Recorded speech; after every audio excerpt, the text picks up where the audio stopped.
예, 우리 반갑습니다. 우리 자우성도 한번 인사할까요? 예, 반갑습니다. 예, 잘 오셨습니다. 예, 멀리서 오신 친구들도 우리 어린 친구들은 피곤하신가 봐요. 멀리서 오셔가지고 피곤하신 주무셔도 돼요. 차 타고 가면 또 한 번 주무시고. 자, 우리 여호와께 감사하라라고 하는 말씀을 가지고 우리 추수감사절 예배로 나아가는데. 우리가 순서를 제법 간단하게 했어도 예배 시간이 벌써 많이 흘러갔네요. 그래서 원래 제 특징이 절기 때 예배는 굉장히 짧게 하는데 오늘은 굉장히 짧게 할지는 모르겠습니다. 한번 그렇지만 간략하게 해보도록 한번 애를 써보겠습니다. 특별히 오늘 2018년도 한 해의 감사절은 우리 사람들의 교회에 우리 판교와 대구에 있는 우리 믿음의 지체들의 교회에는 참으로 감사함이 큰 감사절이에요. 왜 그럴까요? 우리가 이 부분에 대해서 영적으로 교만해서는 안 되지만 영적인 자긍심을 갖는 것은 좋다고 봐요. 우리가 사실 제가 개척을 시작하려고 하는 이런 마음 속에는 저 개인적인 어떤 목회의 부름과 소명 속에서 저는 오랫동안 기존 교회에 대한 소망을 많이 품고 있었어요. 그렇지만 결혼 이후에 다시 하나님이 유학의 길을 열어주어서 유학의 여정 동안에 하나님이 제게 주신 마음이 굉장히 컸는데 그게 뭐냐면 민족의 교회, 조국의 교회가 부흥하고 성대하게 잘 되는 그런 하나님이 환상과 비전이나 꿈을 준 게 아니라 이 조국의 교회가 무너져가고 있다라고 하는 엄청난 통증을 주었어요. 보통 잘 되는 하나님이 비전과 꿈을 줘야 되는데 목회를 하면서 공부를 하는 중에 사실 원래 제가 가졌던 목표는 교수가 되는 거였는데 하나님이 조국의 교회가 무너져가는 그 통증이 그냥 그럴 수 있지 이게 아니라 굉장한 통증이 왔어요. 잠을 잘 못 이루고 밥을 잘 못 먹고 할 정도의 통증이 굉장히 컸어요.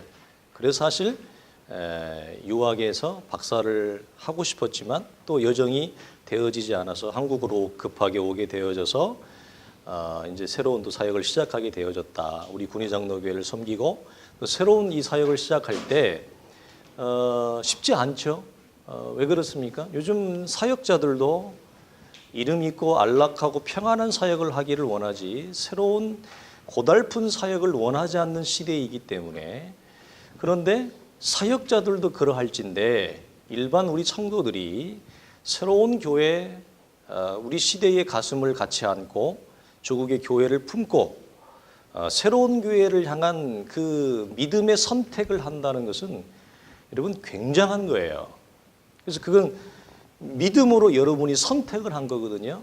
그래서 이것이 믿음으로 여러분이 이것을 선택한 여러분들에게는 이게 감사의 내용이 돼요. 이게 축복의 내용이 돼요. 그래서 2018년도는 우리 성도들에게 이런 면에서 큰 감사가 깊다, 감사가 크다. 저는 이렇게 말을 드리고 싶어요.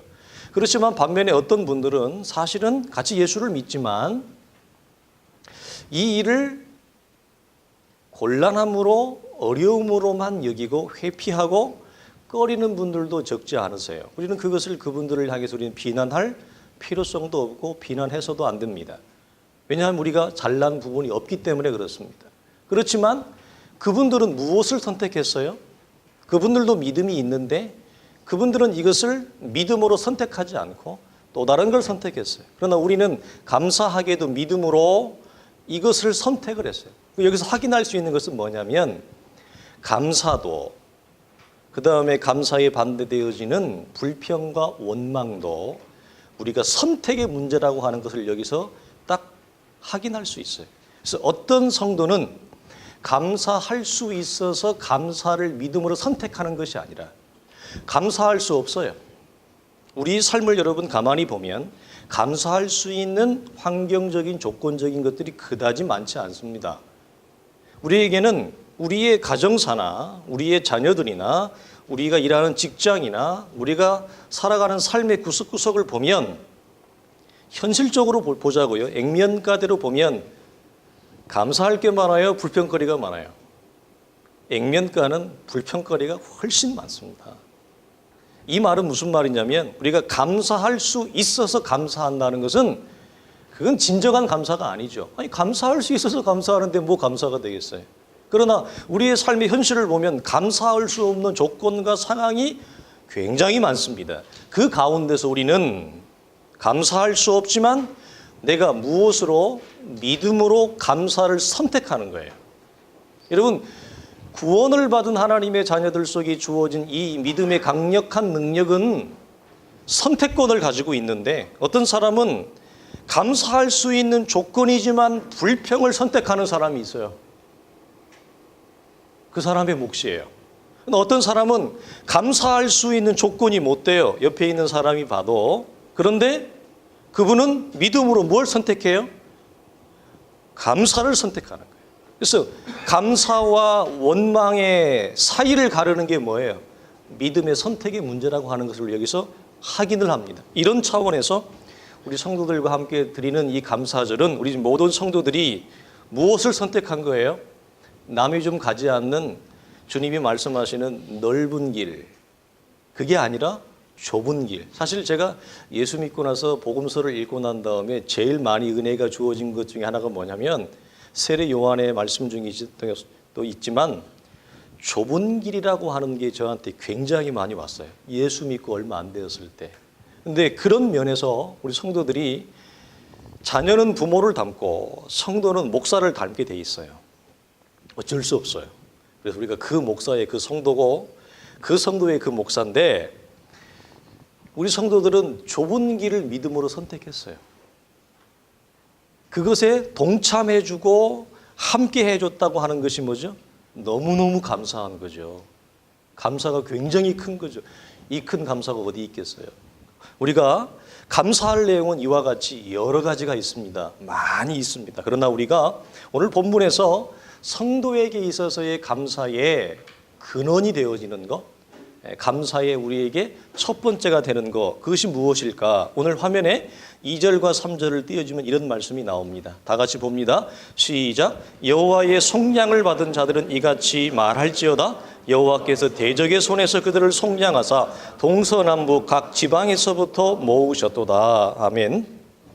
오늘 이 본문에 있는 말씀을 보니까 이 감사의 첫 번째가 되어지는 것은 어떤 감사를 말하고 있는지 우리는 훤히 알 거예요. 속량을 받은 자들, 즉 구원함을 받은 자들에 대한 감사를 노래하고 있습니다. 이것은 우리가 늘 얘기하는 현대 기독교가 물질화되어지고 기복적인 기독교가 되어지면서 성도들이 가지는 감사의 내용은 보면 대체로 무엇이에요? 물질적이에요. 그리고 환경적이에요. 조건적이에요. 상황이, 조건이, 여건이 좋아지면 그게 감사의 내용이 돼요. 그런데 우리가 살다 보면 우리의 조건과 상황은 항상 바뀝니다. 영원하지 않습니다. 우리가 가지고 있는 상황과 조건이 악화되어지면 어떻게 하겠어요? 그때는 우리의 감사가 사라질 거 아니에요?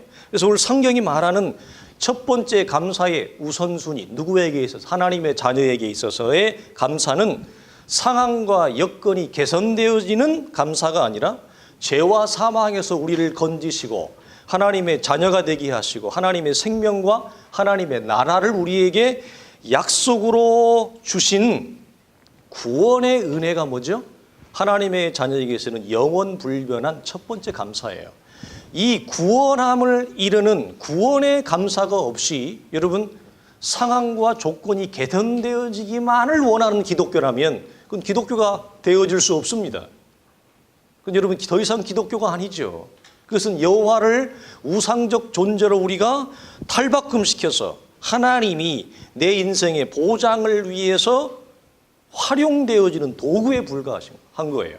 그가 창조주인데 우리가 그를 피조물로 부리는 하나님이 되어버리는 것입니다. 그래서 오늘 성경은 상황의 감사는 뭐죠? 여러분 특징이 뭐예요? 유효기간이 짧다. 일시적이에요. 조건이 좋아지는 감사는요, 여러분 금방 가요. 여러분 우리가 신혼 때의 사랑의 연애의 기간 동안에 남성 호르몬이 확 나오고 여성 호르몬이 나오고 이 로맨스의 호르몬이 나오면 그때는 그 사랑이 어떻게 해요? 영원할 것 같죠. 이 땅에 있는 모든 현상은 다 뭐죠? 유효 기간이 짧습니다. 매우 일시적이에요. 성도에게도 마찬가지예요. 환경이 좋아지고 개선되어지면서 나오는 감사는 뭐죠? 언제 바뀔지 몰라요. 이런 면에서 사람은 뭐예요? 연약해요. 이런 면에서 사람은 간사해요. 그러나 인생에게 주어지는 하나님의 구원의 영원한 은혜는 뭐죠? 일시적인 감사가 아니라 이건 유효기간이 없어요. 어떤 환경과 조건 속에서도 항상 우리가 감사할 수 있는 그 토대와 그 그릇이 뭐예요?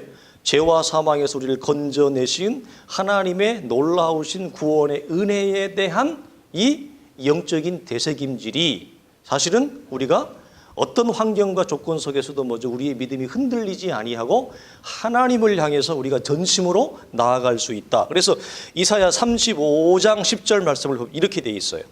여호와의 속량을 받은 자들이 돌아오되 노래하며 시온에 이르러 그들의 머리 위에 영영한 영원한 희락을 띠고 기쁨과 즐거움을 얻으리니 슬픔과 탄식이 사라진다 그랬어요. 여러분, 이 기쁨과 즐거움이 뭐죠? 환경은 잠깐이에요. 조건이 좋아지는 건 잠깐이라니까요.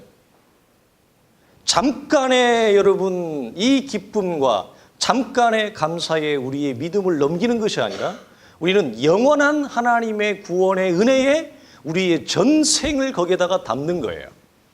이것이 하나님의 자녀가 갖는 놀라운 축복입니다. 여러분, 오늘 본문 4절 5절의 말씀을 보여주면 이런 말씀이 있습니다. 우리가 하나님을 알지 못했을 때의 모습. 자, 그들이 광야 사막길에서 방황하며 거주할 성읍을 찾지 못하고 줄이고 목이 말라 그들의 영혼이 그들 안에서 피곤하였다 그랬어요. 우리가 하나님을 알지 못했을 때, 하나님 밖에 있을 때는 우리에게 보이는 것은 이 세상이 전부입니다. 물질이 전부입니다. 우리의 환경과 조건이 나아지는 게 전부입니다. 그것이 전부인 줄 알고 그것을 개선하고 싶어 살았지만 그 환경과 조건 안에서 우리가 뭐 했느냐? 광야에서 거주할 성읍이 없어요. 무슨 말이에요?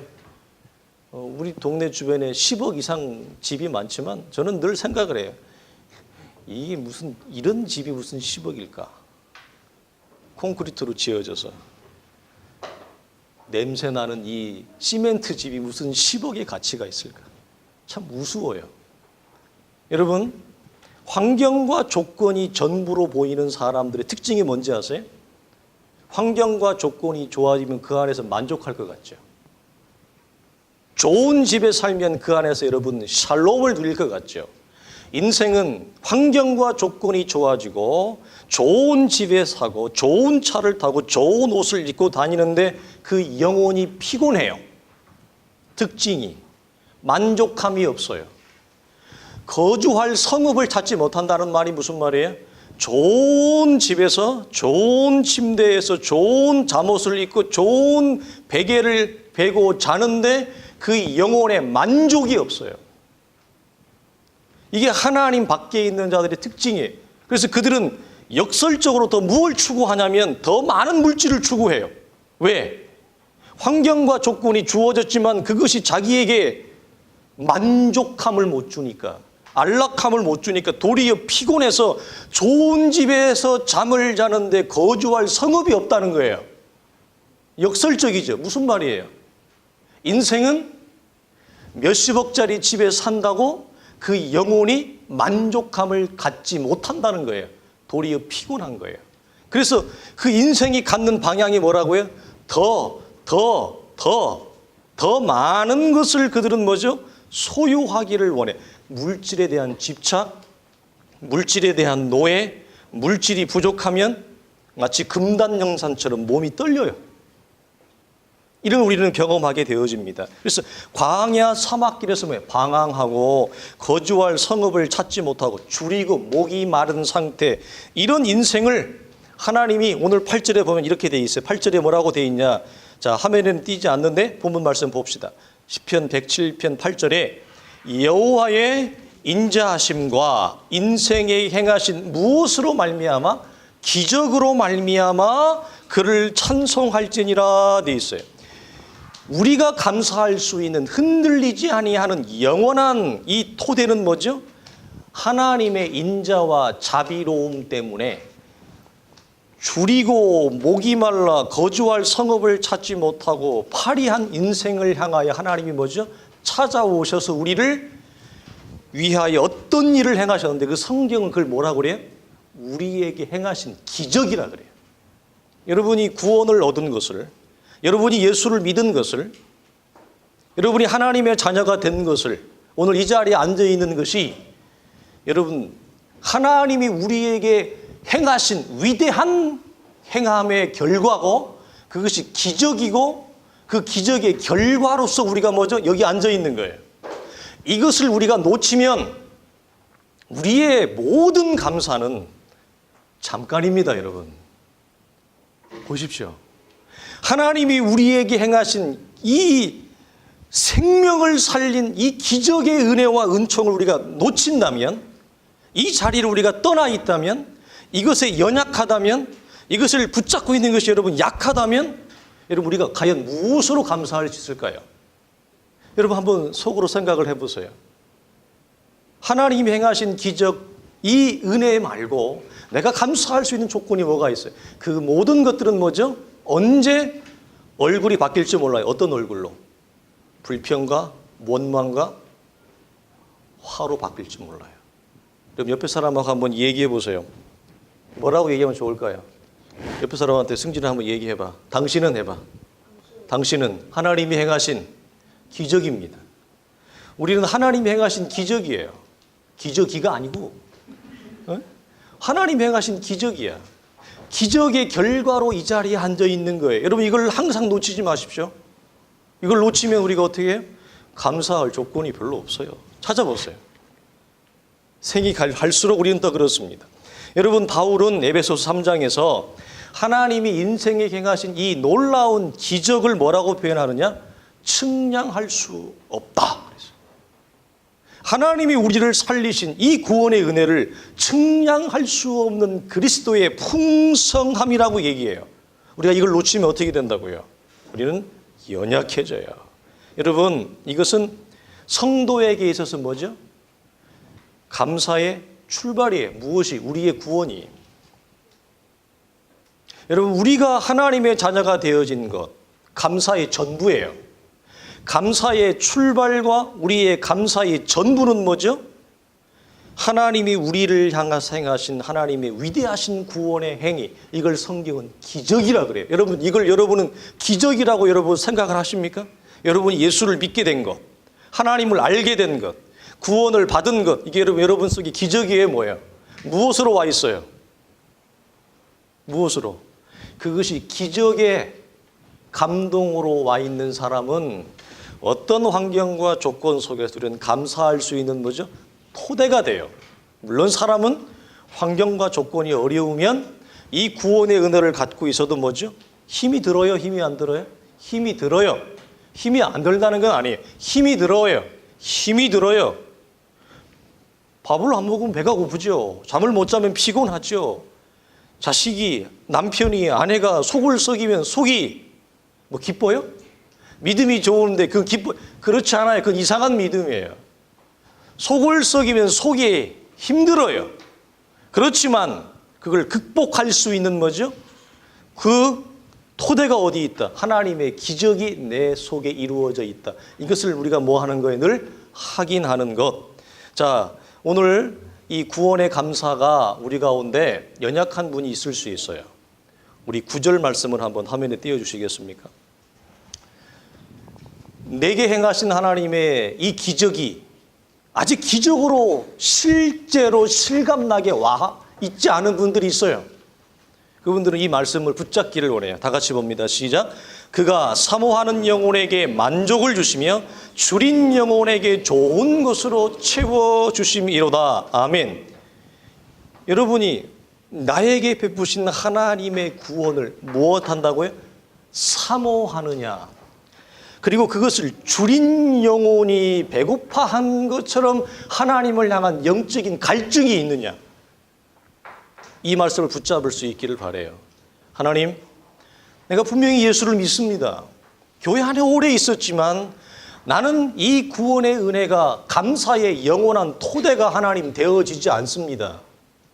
이 감사가 나에게 뭐죠? 실제로 와 있지 않습니다. 그런 사람 있을 수 있어요, 없어요? 있을 수 있어요. 그래서 감사가 실제가 아니고 감사가 붕 떠 있는 사람이 있을 수 있어요. 감사가 막막한 사람이 있을 수 있어요. 그 성도들은 오늘 9절 말씀을 뭐 하라고요? 붙잡으시라고요. 뭐라고요? 사모하는 영혼에게 구원의 만족을, 줄인 영혼에게 좋은 것으로. 공통점이 뭐예요? 영혼의 배부름을 줘요. 여러분, 사람은 이 육체가 배부른 것 가지고는 못 살아요. 영혼이 배가 불러야 돼요. 근데 구원이 감사에 실제로 와 있지 않는 사람들의 공통적 특징이 뭐라고요? 좋은 집에서 사는데 영혼이 배가 고파요. 그래서 이 말씀을 붙잡기를 성경이 우리에게 뭐 하고 있습니까? 권하고 있다라고 하는 겁니다. 우리가 두 번째로 나누고 싶은 감사는 이런 거예요. 우리가 감사절을 맞이해서 올 한 해를 걸어오면서 하나님 앞에 감사할 수 있는 또 다른 측면이 있어요. 그것은 뭐냐면 우리가 이 땅을 걸어가다 보면 우리는 원하지 않는 고난의 직면에 있습니다. 원하지 않는 질병과 원하지 않는 관계의 헤어짐과 원하지 않는 삶의 파탄을 경험해서 그것은 우리에게 큰 고통을 가져올 때가 많습니다. 그런데 우리가 그런 고통과 고난 가운데 놓여 있을 때 하나님이 우리를 뭐죠? 그 고통 가운데 내어버려 두지 아니하시고 그 고통에서 우리가 하나님 앞에 부르짖을 때 하나님 우리를 뭐 하신다고요? 찾아오셔서 내 손을 붙잡으신다는 것. 그래서 나를 고통과 고난 가운데 영원히 놔두지 아니하시고 나를 살려내시는, 건져내시는 하나님의 은혜의 손길로 이래서 우리가 무엇할 수 있어요? 감사할 수 있다라고 하는 겁니다. 자, 오늘 10절, 11절 화면을 좀 보겠습니다. 다 같이 봅니다. 시작. 사람이 흑암과 사망의 그늘에 앉으며 곤고와 쇠사슬의 매임은 잠깐 끊고 10절에 뭐라고 말씀해요? 사람이 흑암과 사망의 그늘에 앉는다. 곤고와 쇠사슬에 매이는 자리에 갈 수 있어요. 이걸 원할까요? 인생이? 어떤 인생도 이걸 원하지 않아요. 근데 성경은 우리가 인생을 걸어가다 보면 잠언이나 전도서나 이사야를 보면 하나님의 손길에는 이 행과 불행을 다 가지고 있는데 하나님이 복과 저주를 다 가지고 있는데 뭐라고 말씀하세요? 내가 한 인생의 시즌에 어떤 시즌에는 내가 하나님이 행을 주고 어떤 시즌에 하나님이 먼저 불행을 줄 수 있다. 어떤 시즌은 하나님이 먼저 복을 줄 수도 있고 어떤 시즌은 하나님이 저주를 줄 수도 있다. 이 양자의 권한을 내가 다 가지고 있다. 그리하니 너희는 나를 전적으로 뭐하라? 신뢰하라. 그렇게 말씀을 하거든요. 여러분, 어떤 사람이 이 자리를 원할까요? 고통의 자리를 원하는 사람은 하나도 없어요. 그런데 이 자리에 들어가게 되는 이유를 성경이 얘기해요. 뒤에 11절 보세요. 같이 봅니다. 시작. 하나님의 말씀을 뭐하며 거역하며 지존자의 뜻을 멸시함이라. 어떤 사람도 여러분 불행의 자리에 흑암의 자리에 죽을 자리에 들어가기를 원하는 사람은 한 사람도 없어요. 그러나 여러분 기억하십시오. 저는 이 말씀을 분명히 봐요. 여러분 한 개인이나 가정이나 교회나 한 민족이나 어떤 공동체라도 사망과 어두움의 자리에 들어가게 되는 원인의 이유가 성경은 뭐라고 말씀해요? 하나님의 말씀을 멸시해요. 지존자의 뜻을 멸시해요. 17절을 한번 보세요. 성경은 미련한 자와 지혜로운 자를 나누는데 미련한 자들의 특징을 얘기합니다. 17절, 미련한 자들은 그들의 죄악의 길을 따르고 그들의 악을 범하기 때문에 뭘 받아요? 고난을 받아. 이렇게 돼 있어요. 하나님을 아는 교회, 하나님을 아는 자녀들이 이런 흑암과 어두움의 자리에 들어가는 이유는 어디 있다고요? 하나님의 말씀을 멸시하고 자기가 스스로 뭐죠?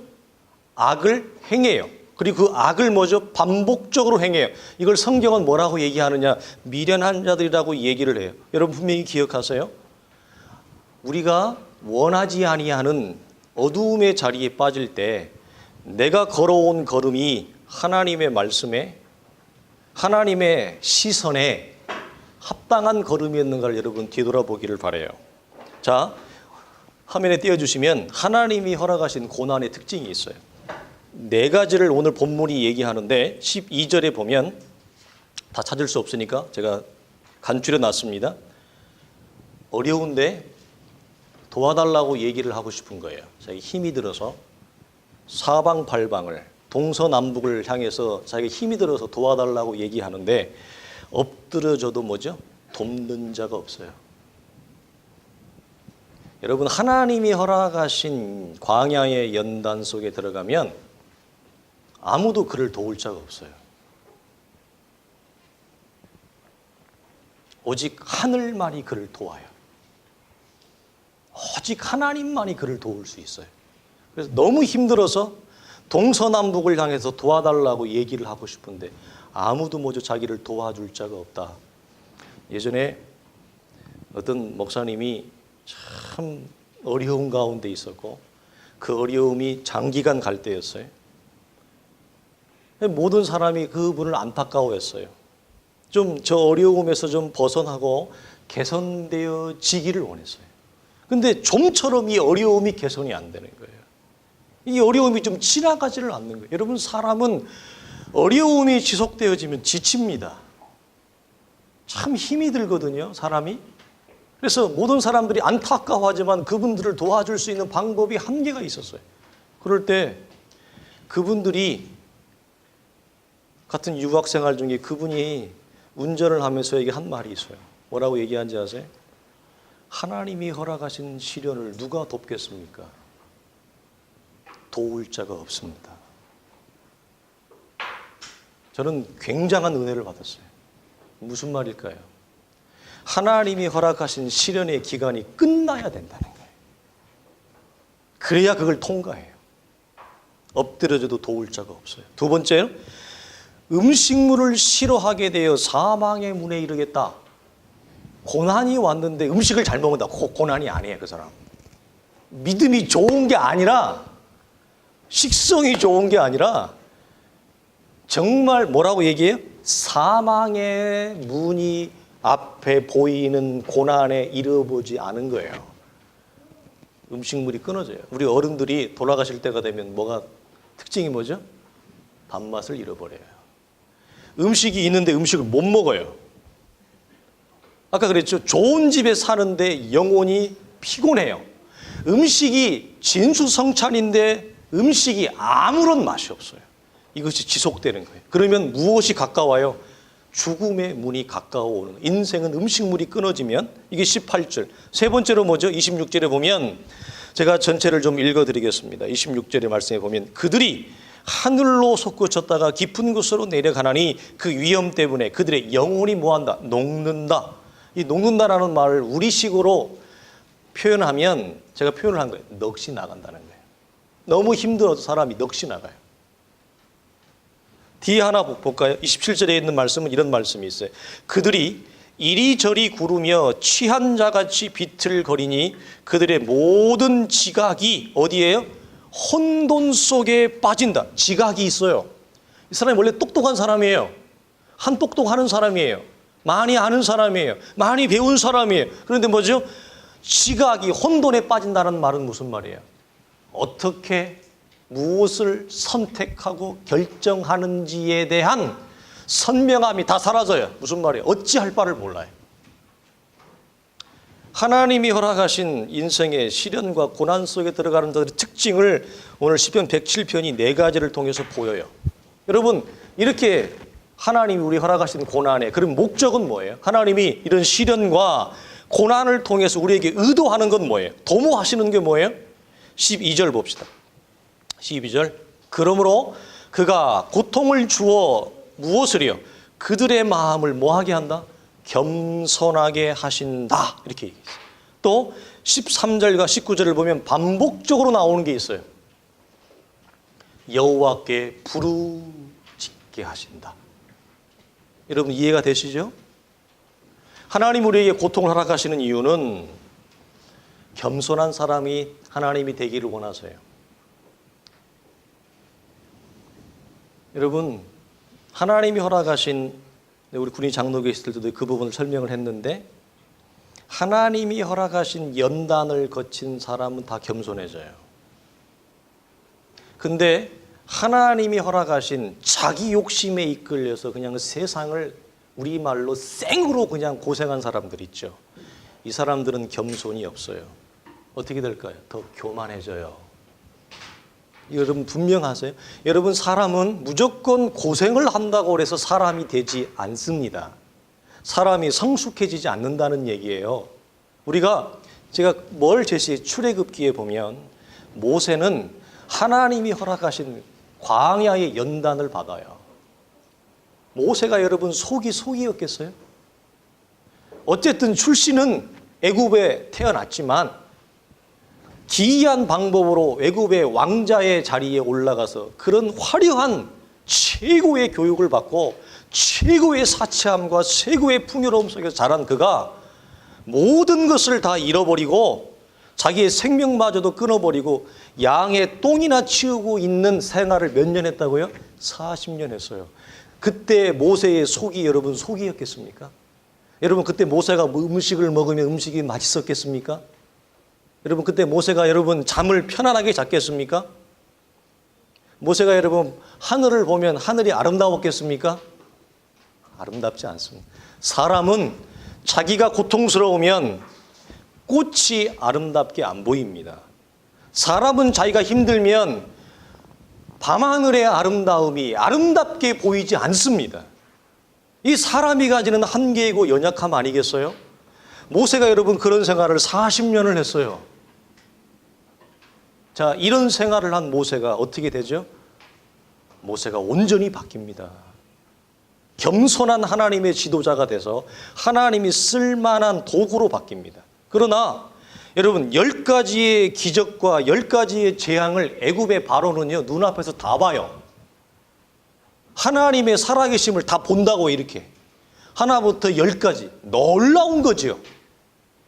시청각으로 실제로 보는 거예요. 그냥 귀로 듣는 게 아니라 하나님이 살아계시고 하나님이 이런 하나님이고 하나님이 천지 만물을 동원할 수 있는 하나님이고 심지어 애굽의 모든 첫째와 장자들의 생명까지도 하나님이 취할 수 있는 생명의 권능을 가진 주라고 하는 것을 자기 아들을 잃어버리면서까지 경험해요.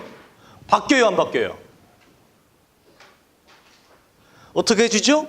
애굽의 바로는 더 마음이 강팍해지고 더 교만함이 하늘을 찌릅니다. 하나님이 허락하신 시련과 고난을 겪은 자들은 겸손해집니다. 그러나 그냥 고생을 하면 사람이 어떻게 된다고요? 더 교만해져요. 그래서 뭐라고 얘기해요? 그런 고생의 길을 걸어간 사람들은 뭐죠? 내가 이렇게 고생을 했으니 너도 고생을 당하는 것이 마땅하다. 그래서 네가 사람이 안 되는 것은 고생을 안 해봐서 그렇다 이래요. 여러분 사람은 고생을 많이 한다고 사람 되지 않습니다. 잘못하면 어떻게 돼요? 그 고생이 교만의 토대가 되고 그 고생이 자기의 의로움의 토대가 돼서 다른 사람을 정죄하는 뭐죠? 기준이 돼버려요. 더 무서워지게 돼요. 오직 사람은 하나님의 은혜 안에 있을 때만 뭐 한다고요? 바뀔 수 있어요. 그래서 우리가 여러분 고난을 겪었죠? 그리고 고난을 혹시 통과하는 사람들이 있을 수 있어요? 하나님이 내게 원하는 게 뭐라고요? 교만의 옷을 버리세요. 자존심의 옷을 버리세요. 우리의 의로움의 의복을 벗으세요. 우리는 교만할 존재가 못 되고 우리는 의로운 의복을 입을 존재가 못 돼요. 오직 우리는 주 안에 있을 때만 근사해요. 우리는 주 밖에 있으면 근사하지 않습니다. 우리 아름답지 않습니다. 이걸 분명히 확인하고 뭐죠? 자기의 의로움과 자기의 교만을 속히 벗어버리고 하나님이 원하는 겸손함의 자리에 가는 거예요. 우리가 살 길이에요, 여러분. 또 하나가 뭐죠? 그 겸손함의 자리에 가는 사람들은 뭐죠? 겸손하기 때문에 하나님 앞에 뭘 구해요? 하나님 도와주세요. 하나님 살려주세요. 이 요청을 해요. 이게 뭐예요? 기도예요. 여러분, 어려움을 겪는다고 다 여러분 기도하는 자리에 갈까요? 아까 우리 나눴죠. 어렵다고 다 사람 되는 거 아니에요? 어려움이 사람을 더 악하게도 만들어요. 우리 충분히 그걸 인생을 또 경험할 수 있어요. 여러분, 고난을 겪는다고 성도가 여러분 고난이 오니까 성경에 뭐라고 힘이 들어서 고통 때문에 여호와께 부르짖었다고 얘기해요. 우리 사사기를 보면 이스라엘이 평안할 때는 하나님이 어디 있냐 그러다가 밖에 왜군이 쳐들어오면 하나님 힘들어 죽겠습니다. 먹고 살 게 없습니다. 하나님 앞에 사사를 요구해요. 여러분, 그런데 고통이 원인이 되어 기도하는 것은 축복이에요. 근데 어떤 사람은 어떤 사람일까요? 고통이 와도 겸손함의 자리에 가지 못하고 교만한 자는 힘이 들고 어려운데도 기도의 자리에 못 나가요. 그리고 뭐 하고 있어요? 계속 주변 사람들을 원망하고 불평하고 있어요. 특징이에요, 여러분. 고통이 오면 무슨 사인이에요? 하나님이 나에게 교만의 옷, 내 의로움의 옷을 벗고 겸손함의 자리에 갔어요. 하나님의 도움을 구하라고 하는 신호로 알아야 되는데 어떤 사람은 고통이 오고 힘이 들어도 그 기도의 자리에 겸손함의 자리에 나아가기를 거부하고 하늘을 향해서 세상을 향해서 사람을 향해서 뭐죠? 불평과 원망을 쏟아내는 사람이 있어요. 이걸 성경이 뭐 한다고요? 미련한 자라. 악을 계속 행하고 있다. 그것이 악이에요. 우리가 꼭 나쁜 짓을 해서가 아니라 하나님 앞에 그게 악이에요. 근데 그게 악인지를 모르고 그 악을 먼저 계속 행하고 있다는 거예요. 하나님이 고통과 고난을 통해 원하는 거 겸손과 기도의 사람, 겸손과 기도의 자리에 나아가는 겁니다. 우리 사랑하는 성도들이, 우리 성도들은 여기서 한 걸음 더 나가야 돼요. 어떤 자리? 고통이 와야만 기도하는 게 아니고 고통이 와야만 겸손한 게 아니라 그리스도 예수 안에서 구원의 은혜와 감격이 커서 말할 수 없는 구원의 은혜가 나를 뭐하게 만들어요? 더 원리적으로 겸손하게 더 원리적으로 기도하는 자리로 나아갈 수 있기를 주의 이름으로 축원합니다.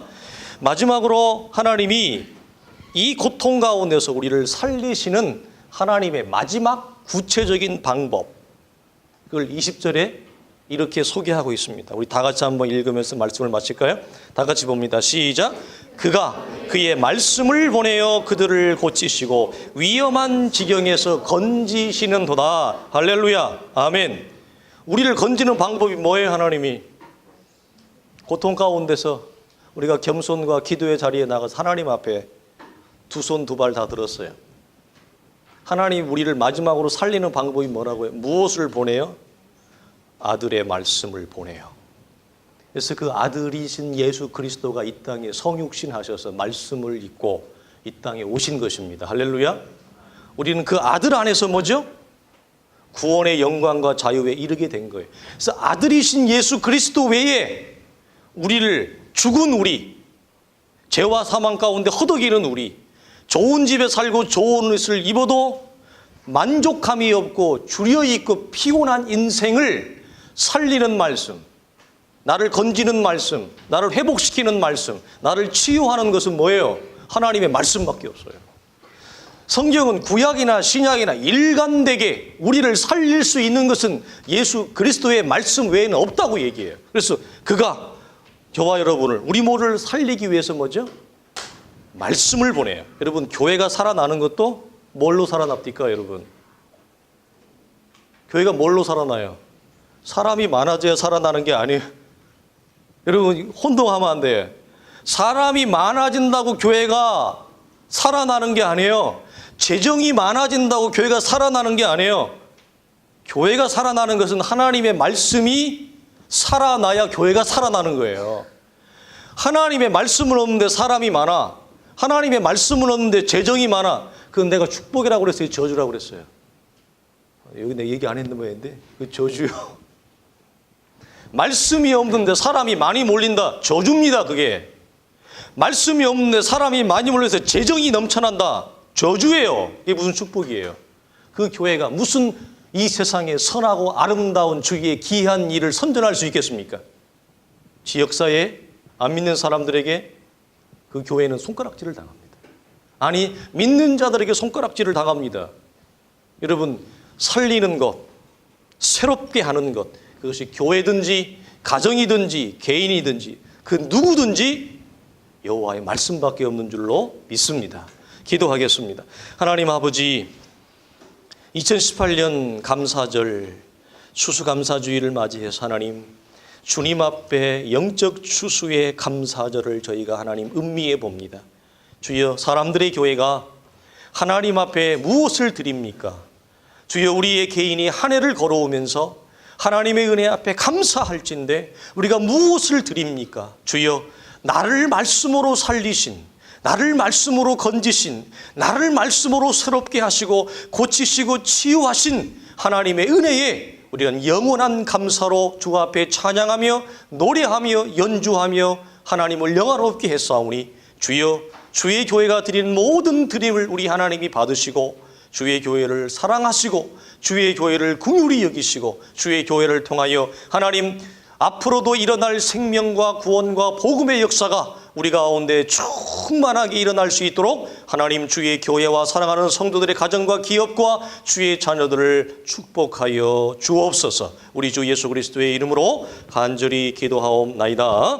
아멘. 우리 주님 다시 오실 때까지 찬양하고 마치겠습니다.